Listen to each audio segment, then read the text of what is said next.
My YouTube channel.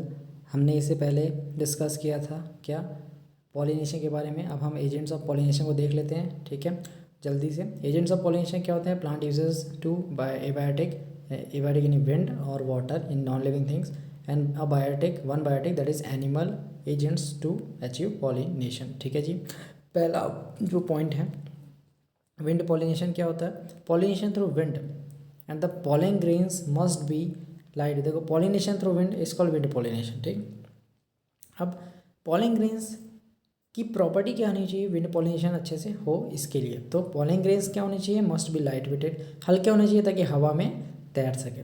Non sticky, चिपकने वाले नहीं होने चाहिए। इसका एग्जांपल ग्रासेस है। ग्रासेस में मेनली विंड पॉलिनेशन होता है। सेकंड है वाटर पॉलिनेशन। तो pollination through water current flow है ना, इज कॉल्ड वाटर पॉलिनेशन। यानी कि वाटर के लहर के साथ साथ ये पॉलिन ग्रेन्स जाते हैं, उसी को हम वाटर पॉलिनेशन कहते हैं। ठीक है, तो lower plant group like algae, bryophyte, pteridophytes use this type of pollination method. ठीक है, समझ रहे हो ना। एग्जांपल है वेलिशनेरिया, हाइड्रिला, जो प्लांट जो एक्वेटिक प्लांट है वो रहते हैं ना, both grow in fresh water. दोनों कहाँ पे ग्रो करते हैं? फ्रेश वाटर पे। तो ये दो एग्जांपल किसके हैं? फ्रेश वाटर वाले एक्वेटिक प्लांट्स के एग्जांपल है जो कि वाटर पॉलिनेशन को क्या करते हैं? यूज़ करते हैं। और दूसरा है सी ग्रासेस, जोस्टेरा, मेनली मरीन होते हैं। ठीक है, तो ऐसा है भाई। अब नोट क्या करना है, वेरी IMP है, नीट में आया है। Water lily and water hyacinth are the aquatic plants that are pollinated by insect and wind both. ये वाटर के थ्रू पॉलिनेट नहीं होते हैं। ये एक्वेटिक ऐसे एक्वेटिक प्लांट है जो वाटर के थ्रू पॉलिनेट ना होकर इंसेक्ट और विंड के थ्रू पॉलिनेट होते हैं। नाम क्या है?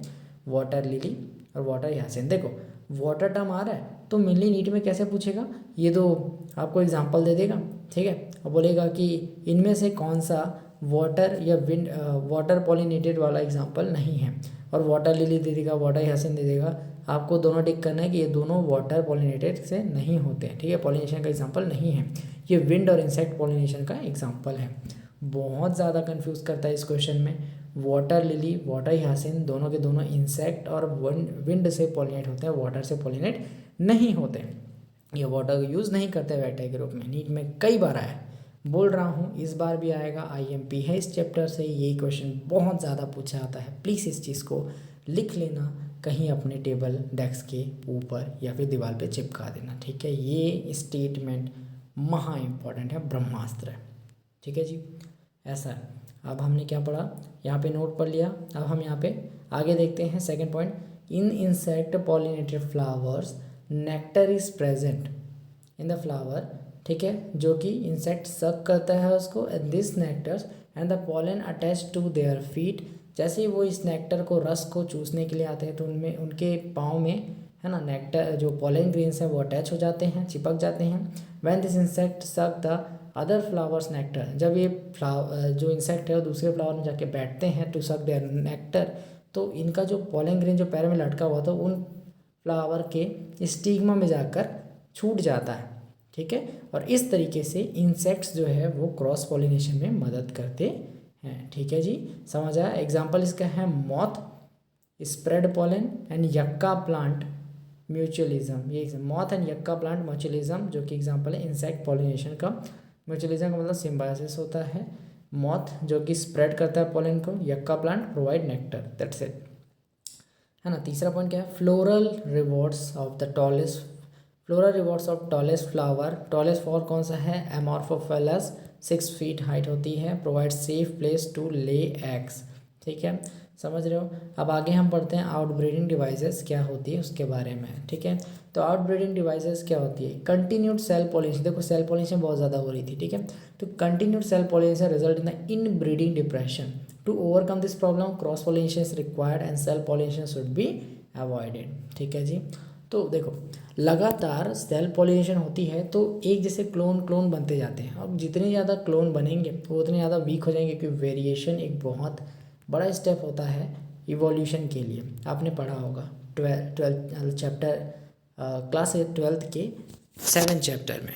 ठीक है, जिसका नाम है इवोल्यूशन। ठीक है, आगे हम पढ़ेंगे, उसका टेंशन आप लोग मत लीजिए। ठीक है जी, तो आगे हम बता रहे हैं कि जो सेल पॉलिनेशन होता है वो कंटिन्यू हो तो दिक्कत होगी, क्योंकि इनब्रीडिंग डिप्रेशन होगा। इनब्रीडिंग का मतलब सेम स्पेस की ब्रीडिंग करा करा के जो क्लोन्स बनते रहते हैं ना, जो इन्फीरियर ऑर्गेनिज्म बनते रहते हैं, तो वो दिक्कत की बात होती है, इनब्रीडिंग डिप्रेशन होता है। इसको ओवरकम करने के लिए हम क्रॉस पॉलिनेशन कराते हैं, ताकि एक सुपीरियर स्पीसीज से एक इन्फीरियर स्पीसीज की मेट होगी तो एक सुपीरियर मेल या फिर प्रोजेनी बनती है। ठीक है, इसी को क्रॉस पॉलिनेशन कहते हैं। ठीक है, ये ओवरकम करता है इनब्रीडिंग डिप्रेशन को।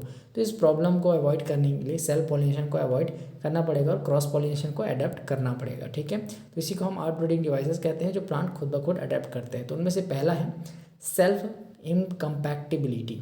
ठीक है, सेल्फ इनकम्पैक्टिबिलिटी क्या है? Plants prevent inbreeding depression and this outbreeding device is genetic mechanism and prevents self pollination. एक छोटा सा है कि प्लांट खुद ब खुद ये डिसाइड कर लेता है कि उसको क्रॉस पॉलिनेशन ही करना है, तो सेल्फ पॉलिनेशन को ऑटोमेटिक अवॉइड करता है। कैसे अवॉइड करेगा? कि सपोज करो उसका एक एंथर जो है वो अलग टाइम में मैच्योर होगा, उसका जो स्टिग्मा वाला पोर्शन है वो अलग टाइम में मैच्योर होगा, समझ रहे हो? तो इस टाइप से सेल्फ इनकम्पैक्टिबिलिटी वो खुद ब खुद प्रोड्यूस कर देता है। तीसरा पॉइंट क्या? एंथर अनदर मेथड जो है, एंथर नहीं है sorry, another method to prevent self pollination is unisexuality, यानी कि मेल फ्लावर अलग होगा, फीमेल फ्लावर अलग होगा। इससे अलग ही एक सेम प्लांट तो हो नहीं सकता फिर पॉलिनेशन, क्योंकि अलग अलग मेल फ्लावर्स अलग में हैं, फीमेल फ्लावर्स अलग हैं, तो कभी भी इनमें इनब्रीडिंग डिप्रेशन नहीं आएगा, क्योंकि हमेशा इनमें क्रॉस पॉलिनेशन होगा। ठीक है जी, अब कुछ एग्जांपल्स देख लेते हैं। तो वेरी IMP है, एग्जांपल से ही क्वेश्चन आता है। Castor and maize are monoecious यानी bisexual plant, so they prevent autogamy but not geitonogamy. Autogamy का मतलब क्या होता है? एकदम ही सेल्फ पॉलिनेशन, यानी कि प्योर जेनेटिक स्ट्रेंथ बनेंगे, यानी कि इसमें इनब्रीडिंग डिप्रेशन का संख्या बहुत ज़्यादा होगा, यानी कि चांसेस बहुत ज़्यादा होंगे। तो कैस्टर और मेज जो होते हैं वो मोनोसियस प्लांट है, बाइसेक्सुअल प्लांट है।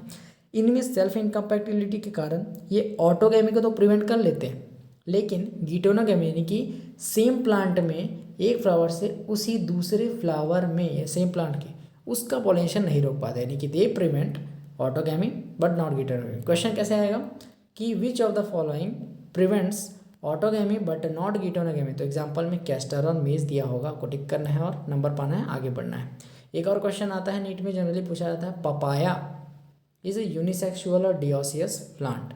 ठीक है, मेल अलग फीमेल अलग पाया जाता है, तो इसमें ये क्या प्रिवेंट करता है? ऑटोगैमी और गिटोनोगैमी दोनों को करता है, that's it.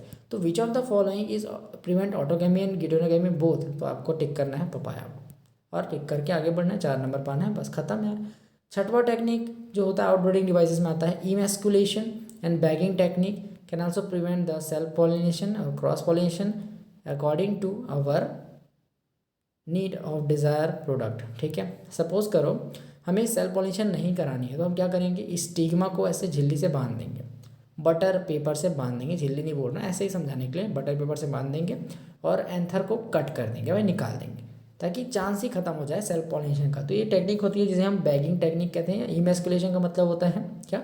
Removal of anther from, देखो क्या होता है इमैस्कुलेशन का, यहाँ पे लिखा है मैंने नोट अलग से, anther of the same plant is cut and stigma, removal of anther is called emasculation, सीधी सी बात है।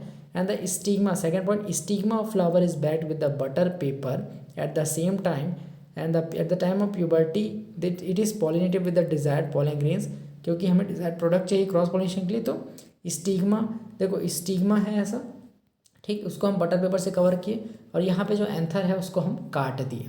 ठीक है, अब प्यूबर्टी के टाइम, मैच्योरिटी के टाइम पे इस बटर पेपर को हटाएंगे और अपने डिजायर्ड जो पॉलन ग्रेन्स हैं उसको यहाँ पे डालेंगे, ताकि हमें सुपीरियर प्रोडक्ट मिल सके और इनब्रीडिंग डिप्रेशन हट सके और क्रॉस पॉलिनेशन हम आराम से करा सकें। ठीक है, इसी टेक्निक को हम इमैस्कुलेशन या removal of anther and bagging technique कहते हैं, दैट्स इट।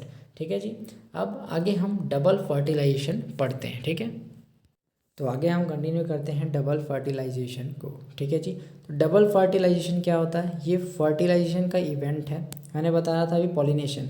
अब स्टिग्मा में तो आ गया पॉलन ग्रेन, अब पॉलन ट्यूब का फॉर्मेशन होगा और मेल गैमेट्स जो है एंटर करेंगे एम्ब्रियो सैक में, और अब जो डबल फर्टिलाइजेशन होगा उसको हम बताते हैं। ठीक है, तो pollen tube after entering the one of the synergid cells, ठीक है, रिलीजेस 2 मेल गैमेट्स। अब कैसे रिलीज करता है मैं बता चुका हूँ आपको। ठीक है, सेकेंड पॉइंट इसका क्या है कि one of the male gamete fuses with the egg to form the diploid zygote, egg भी मेल गैमेट भी हैप्लॉइड है, एग भी हैप्लॉइड है। तो पहले एक मेल गैमेट आया जो एग के साथ फ्यूज़ हुआ और बनाया क्या, डिप्लॉइड जायगोट। और कितना समझ आया, ठीक है। एक फ्यूज़न हुआ, इसे बोलेंगे पहला फ्यूज़न, ठीक है। अब दूसरा मेल गैमेट जो है वो फ्यूज़ करेगा दो पोलर न्यूक्लिया के साथ। दो मेल गैमेट है, ये पोलन ट्यूब है, यहाँ से एक मेल गैमेट दूसरा मेल गैमेट, ये एग है, ठीक है। ये पहला मेल गैमेट इसके साथ फ्यूज़ करके बनाया डिप्लॉइड जायगोट, ठीक है, ये बन गया। सेकेंड वाला जो मेल गैमेट है वो दो पोलर न्यूक्लियाई जो है ना, न्यूक्लियस एक सेल के अंदर, इसके साथ फ्यूज़ करेगा और क्या बनाएगा, एंडोस्पर्म बनाएगा, प्राइमरी एंडोस्पर्म न्यूक्लियस, उसके बारे में दिखाएंगे आपको। तो जो एक मेल गैमेट पीछे वाला है वो दो प्राइमरी न्यूक्लियस के साथ मिलके फ्यूज़न कर रहा है, तो इनके साथ क्या बोलेंगे, इसको दो फ्यूज़न बोलेंगे, ठीक है। और यहाँ पे पहला वाला मेल गैमेट किसके साथ फ्यूज़ था, एग के साथ, तो ये क्या है, एक फ्यूज़न है, क्योंकि एक एक करके अकेला ही फ्यूज़ कर रहा है, तो 2 fusion + 1 fusion is equal to triple fusion. इसलिए हम डबल फर्टिलाइजेशन को ट्रिपल फ्यूज़न भी कहते हैं। तो कंफ्यूज नहीं होना, ट्रिपल फ्यूज़न या डबल फर्टिलाइजेशन दोनों टर्म आ सकता है, ठीक है। तो यहाँ पे लिखा है मैंने कि to form triploid primary endosperm, देखो दो पोलर न्यूक्लिया के साथ ये मेल गैमेट जो है फ्यूज़ करेगा तो form triploid primary endosperm nucleus. यहाँ पे डिप्लॉइड जायगोट बना एक मेल गैमेट के साथ, तो दूसरे मेल गैमेट के साथ दो पोलर न्यूक्लिया फ्यूज़ करके ट्रिप्लॉइड प्राइमरी एंडोस्पर्म न्यूक्लियस बनाया, ठीक है। इसलिए हम ट्रिपल फ्यूजन या डबल फर्टिलाइजेशन कहते हैं। देखो single zygote, single male gamete, single egg, haploid haploid दोनों मिला के क्या बना दिए, डिप्लॉइड जायगोट, ठीक। एक मेल गैमेट प्लस दो पोलर न्यूक्लियाई, एक हैप्लॉइड एक हैप्लॉइड एक हैप्लॉइड, तीन हैप्लॉइड मिलके क्या बना दिए, ट्रिप्लॉइड, दैट्स इट, एंडोस्पर्म, ठीक है, प्राइमरी एंडोस्पर्म न्यूक्लियस। तो आपको थोड़ा सा हम प्रोसेस बता देते हैं कि कैसा होता है। तो जायगोट बन गया, अब जायगोट से प्रो एम्ब्रायो बनता है, ठीक है। एम्ब्रायो का इनिशियल स्टेज, प्रो एम्ब्रायो से ग्लोबुलर एम्ब्रायो बनेगा, ग्लोबुलर एम्ब्रायो से हार्ट शेप का एम्ब्रायो बनता है और हार्ट शेप एम्ब्रायो से मैच्योर एम्ब्रायो बनता है। तो ये जो प्रोसेस है, टर्म है और ये जो ऑर्डर है, इसको थोड़ा याद रख लेना, नीट में कभी भी पूछ सकता है, पूछा नहीं है बट पूछ सकता है, ठीक है। हमने बोला था ट्रिपल फ्यूजन से प्राइमरी एंडोस्पर्म न्यूक्लियस बना, प्राइमरी एंडोस्पर्म न्यूक्लियस से प्राइमरी एंडोस्पर्म सेल बनता है, प्राइमरी एंडोस्पर्म सेल से सेकेंडरी, है ना, और सेकेंडरी के बाद एंडोस्पर्म मैच्योर एंडोस्पर्म बनता है जो कि फूड रिजर्व का काम करता है। अब नोट क्या करना है, तो filiform apparatus present at the micropylar end या micropylar region of the synergids guides the entry of pollen tube. मैं पहले ही बता चुका हूँ उतने समय आपको, तो ज़्यादा दिक्कत वाली बात नहीं है। अब हम पढ़ते हैं पोस्ट फर्टिलाइजेशन इवेंट्स, यानी फर्टिलाइजेशन के बाद क्या होता है। अभी हमने फर्टिलाइजेशन इवेंट्स और स्ट्रक्चर पढ़ा, अब हम पोस्ट फर्टिलाइजेशन इवेंट्स को पढ़ेंगे, ठीक है। स्टार्ट करते हैं पोस्ट फर्टिलाइजेशन इवेंट्स को, ठीक है। तो धीरे धीरे पॉइंट्स देख लेते हैं कि फर्टिलाइजेशन के बाद क्या होता है, ठीक है। तो पहला पॉइंट क्या है, पहला पॉइंट इसका कि एंडोस्पर्म परसिस्ट और not decides two type of plants या टू टाइप्स ऑफ एंडोस्पर्म। तो पहला एंडोस्पर्म जो परसिस्ट करता है उसे एंडोस्पर्मिक प्लांट कहते हैं, दूसरा एंडोस्पर्म जिसमें प्रेजेंट नहीं होता, परसिस्ट नहीं करता है ना, उसे बोलते हैं हम नॉन एंडोस्पर्मिक प्लांट्स। तो देखो एंडोस्पर्म बचता है या ख़त्म हो जाता है, उसके बेसिस पे दो टाइप के प्लांट डिसाइड होते हैं। तो जिसमें बचता है एंडोस्पर्म परसिस्ट करता है उसे बोलते हैं एंडोस्पर्मिक प्लांट, जिसमें नहीं परसिस्ट करता खत्म हो जाता है एंडोस्पर्म उसे बोलते हैं नॉन एंडोस्पर्मिक प्लांट। तो मेनली नॉन एंडोस्पर्मिक जो होता है मेनली मोस्टली डाइकॉट होता है, और जो एंडोस्पर्मिक होता है वो मोनोकॉट होता है, ठीक है। एग्जाम्पल से समझ जाओगे। लेकिन यहाँ पे एक नोट है कि ऑर्चिड एक मोनोकॉट प्लांट है बट ये नॉन एंडोस्पर्मिक होता है, ये नीट का क्वेश्चन है। सेकंड क्वेश्चन नीट में आया है कैस्टर सनफ्लावर डाइकॉट प्लांट है बट ये एंडोस्पर्मिक होता है, ये भी नीट का क्वेश्चन है, ठीक। दूसरा पॉइंट क्या है इसके बाद वाला, ओवरी डेवलप्स इनटू फ्रूट, ठीक है जी, ovule develop into the seed and zygote develop into the embryo, ठीक है।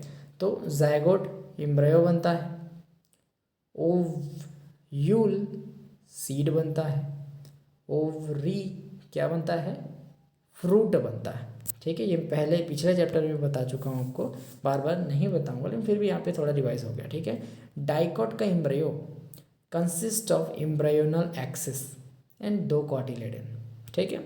एम्ब्रायोनल एक्सिस क्या होता है, एपिकोटाइल, प्लूम्यूल, हाइपोकोटाइल, रेडिकल, यानी कि देखो ये एक सीड है, सपोज कर लो सीड है ना, एम्ब्रायो है, सीड मत बोलो, एम्ब्रायो है, और एम्ब्रायो का जो ऊपर वाला भाग है वो एपिकोटाइल होता है, नीचे वाला भाग होता है हाइपोकोटाइल होता है, ठीक है। ये स्टेज हो गया, यानी कि ये एम्ब्रायो है, इसका ऊपर वाला भाग जो है ना, नीचे वाला भाग क्या है, ये एपिकोटाइल, ये हाइपोकोटाइल, ठीक है। अब ये डेवलप हुआ किसमें, ऊपर वाला प्लूम्यूल में, नीचे वाला रेडिकल में। ये प्लूम्यूल, ये एपिकोटाइल जो है वो प्लूम्यूल में डेवलप हुआ, और जो हाइपोकोटाइल है वो रेडिकल में बदल गया, ठीक है। प्लूम्यूल आगे जाके स्टेम बनाएगा, रेडिकल आगे जाके रूट बनाएगा, ठीक है। इतना समझ लो बस, और कुछ नहीं समझना है, ठीक है। चौथा point, and product of sexual reproduction is fruits and seeds, ठीक है। सीड को क्या बोलते हैं हम, फर्टिलाइज्ड ओव्यूल बोलते हैं। इस चीज़ को आपको याद करना है, ठीक है। नोट क्या करने वाली बात है, परसिस्टेंट न्यूसेलस इज पेरिस्पर्म, ठीक है। देखो, अगर न्यूसेलस जो होता है, अब न्यूसेलस क्या होता है ये मेरे से मत पूछना यार, मैंने डिस्कस किया इससे पहले वाले वीडियो में न्यूसेलस के बारे में पूरे डिटेल में, तो उसको देखो एक बार जाके। तो न्यूसेलस जो होता है अगर वो परसिस्ट कर गया, रह गया फर्टिलाइजेशन के बाद, तो उसे हम बोलेंगे पेरिस्पर्म। और पेरिस्पर्म किस में पाया जाएगा, ब्लैक पेपर एंड बीट में। ये नीट का क्वेश्चन, ठीक है। तो persistent nucellus is called perisperm, and इसका एग्जांपल है ब्लैक पेपर एंड बीट में, ठीक है। अब यहाँ